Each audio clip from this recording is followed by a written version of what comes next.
Alright, this is a ZG Mount Run on Phase 1 Wrath the Lich King Shadow Priest Guide, or just a live kind of commentary of how the heck you do it.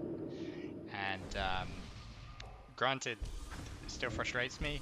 I sometimes come in here and do it perfectly with no issues, but the Tiger boss, just a bit of a pain in my ass.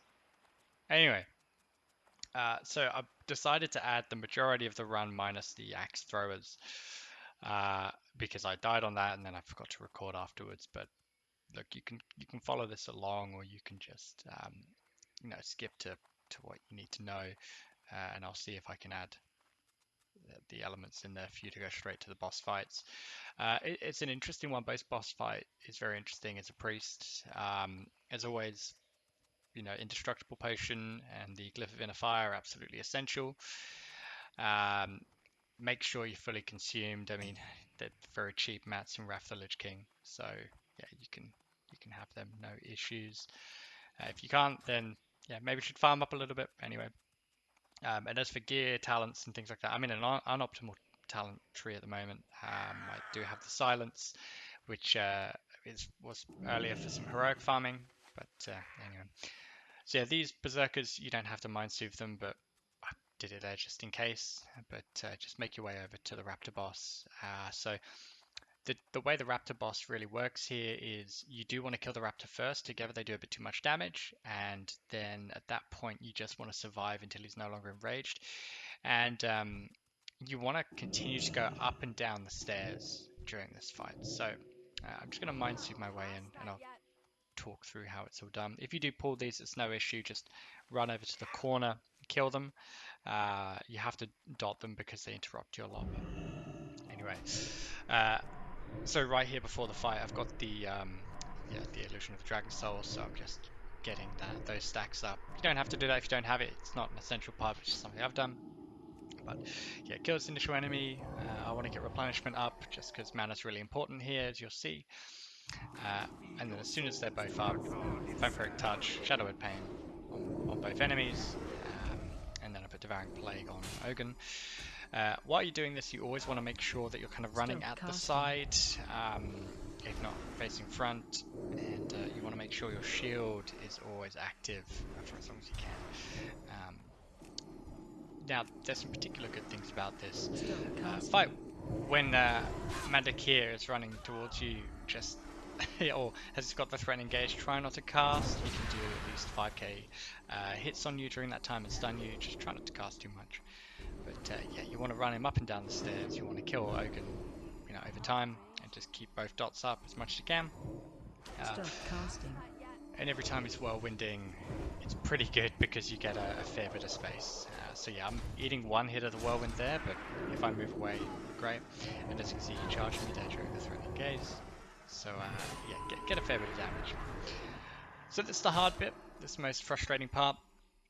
What you want to do is run up and down the stairs, try and maintain any dots you can, but you're gonna not be in shadow form, so it won't be as much damage. But yeah, look, I'm popping a greater heal out. I'm just staying as topped up as possible. And as you can see on his frame, he's got rage going. You want to live that, so you get pretty low. It's pretty scary. I've popped the Shadow Fiend to make sure that I stay alive and have enough mana to stay alive. But yeah, this is probably the most RNG based part of the fight. You can get really lucky and get a perfect whirlwind, so you can go all the way up the top. And again, during that point, I popped an indestructible potion to make sure that my armor's nice and high. And yeah, just running up and down. I was meant to dispersion there, but I opened up my PvP tab.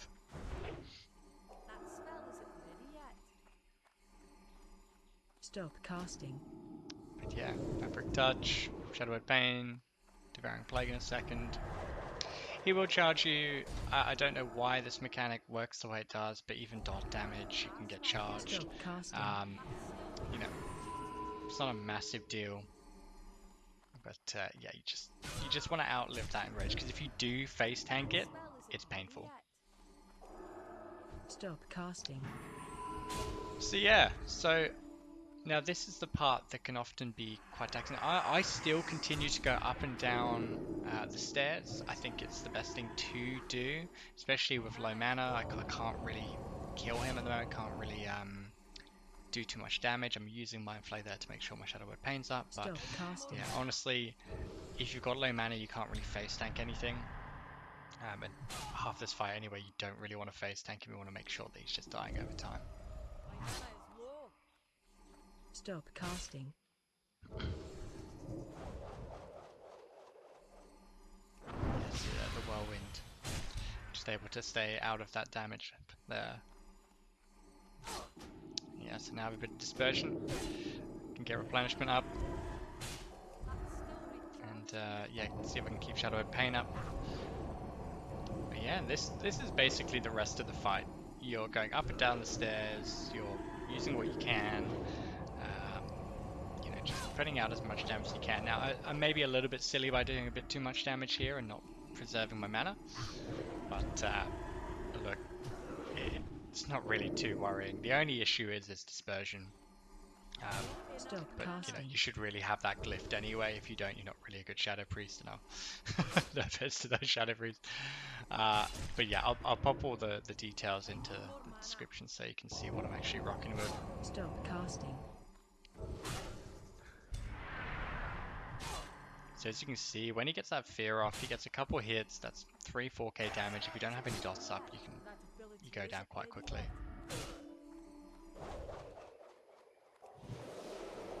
See, I'm using him with hope here, just making sure I can get as much mana back. And I'm healing myself up, popping some dots, getting Vampiric Touch.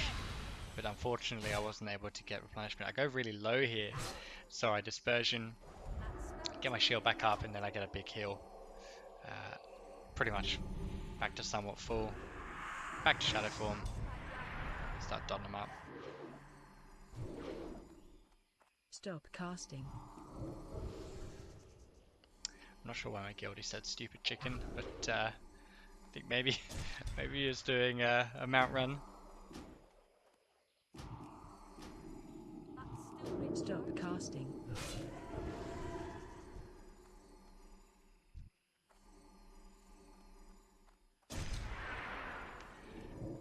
And yeah, as I said, running up and down the stairs over. I'm sure there's other Stop more optimal casting. ways of doing this, but you know, frankly, I've been doing this for the past few weeks now, and I've never died on this boss. Yeah, it's just a case of running up and down the stairs, waiting for dispersion, doing what damage you can. Not enough mana. Stop casting. I feel like there should be some like Benny Hill music or something in the background of this as well.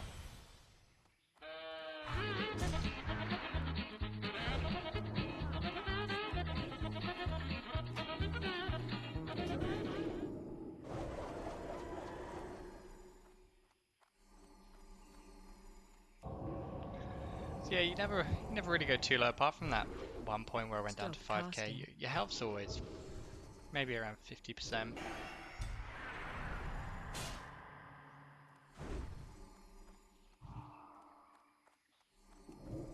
And you're getting that Devouring Plague up, such a incredible ability. I've got a Shadow Fiend now, and yeah, when you have the Shadow Fiend, I'm just like, yeah, I'm gonna go for it. So yeah, at that point, when you've got heaps of mana, you can afford to just go for it.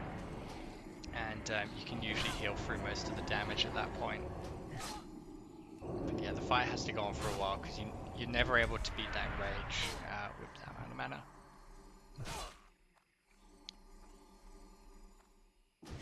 And yeah, hopefully this has helped out for this particular boss. And I'll just show you the path I take to get to the tiger boss, and then the video will skip to the route I actually took to get it done because I messed it up.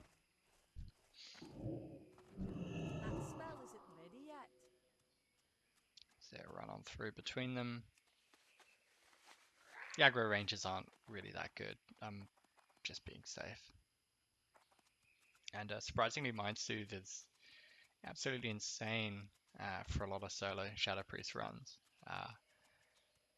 Slowly but surely getting through some of the, the things I wanted to get through, including Heroic Magister's Terrace, which is now done, as you can see by the Hawk Strider.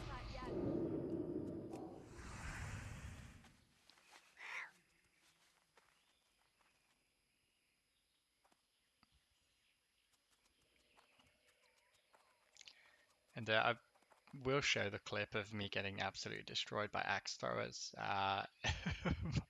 my my mistake for not killing them quicker and also pulling another pack. The amount of time I've spent in here dying is kind of sad, really. But look, you've got to experiment with things, and you've got to make sure that you at least test stuff out to eventually get the result you want.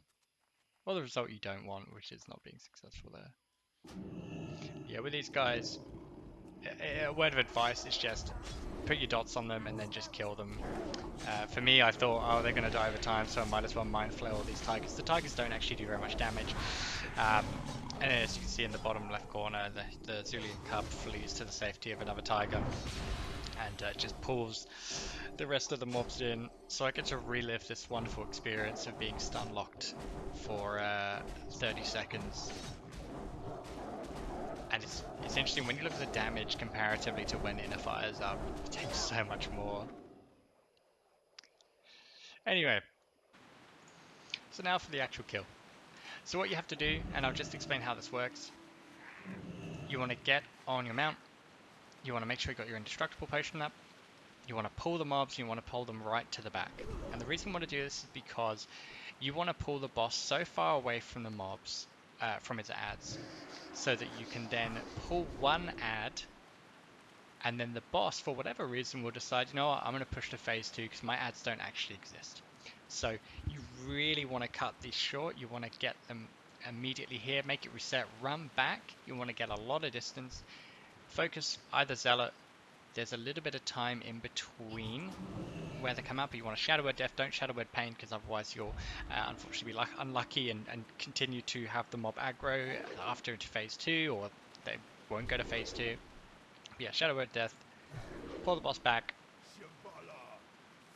and be careful not to pull the Zealots again, but yeah, kill the Tigers, kill Thekul, easy. Now, this part's easy, right? I'm not really going to talk about this. It's very, very bloody simple. You probably want to tank it against a wall to not be force pushed, so I'll show you what a force push is here, but really simple. Just kill the boss. Now, just to repeat how to make that pull as effective as possible, you take them round to the back. Once they're all clumped together, you then want to make it to that reset spot as quick as you can. And then you want to run back. Ideally, you want those Zealots to be well in place before the boss is there, because if you do pull the Zealot too early, then you'll evade it, or they'll evade, or if you pull too late, the boss will be reset as well. So it's kind of a weird game where the adds have been reset, but the boss hasn't, and that forces the boss to think that he's been pulled without adds, so there's like two separate instances. But yeah, for a minute there I thought I had the Raptor when I looked at that, so... So I've slowed down the video a bit, and I've taken out the audio just to talk through this a lot, because this is actually the thing that I struggled with the most. So as you can see, it's going through the mounting and everything like that, but yeah, shielding into the mount, and then an indestructible potion. So you run in and you aggro those mobs. And you can aggro whatever you want, it doesn't really matter. The important part is you're pathing back to reset the boss. So pull all the mobs back, I look, they're all clumped together, you might get one hit, that's fine.